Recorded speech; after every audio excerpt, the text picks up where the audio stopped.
मी रवींद्र कोरे. मी आज तुम्हाला एसआयपी बद्दल थोडी माहिती सांगत आहे. समजा एखादी व्यक्ती 30 वय आहे, ते दर महिन्याला 10,000 रुपये गुंतत आहे एसआयपी मध्ये. तर त्याचा आपण काय करतोय, 4,000 रुपये लार्ज कॅप मध्ये जमा करतोय, 3,000 रुपये मिड कॅप मध्ये जमा करतोय आणि 3,000 रुपये स्मॉल कॅप मध्ये जमा करतोय. तर त्याचं होतं काय, 20 वर्षानंतर 12% परतावा पकडला तर 20 वर्षानंतर 36 लाख रुपये जमा होतात त्यांचे. मिड कॅप मध्ये थोडी रिस्क जास्त असते, पण लॉंग टाइम साठी ठेवल्यामुळे त्याचे रिटर्न्स आपण 15% परतावा पकडला तर 3,000 रुपये त्याचे रिटर्न्स 39 लाख रुपये होतात आहेत.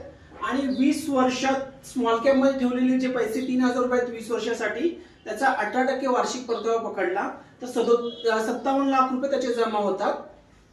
तिघांचं 20 वर्षानंतर कॅल्क्युलेशन केलं तर 24 लाख रुपये त्यांचे 10,000 रुपयांनी जमा होतात. त्याच्या अगेन्स्ट त्यांना 1,34,00,00,000 रुपये मिळतात आहेत. छोटे छोटे तुम्ही इन्व्हेस्ट करा आणि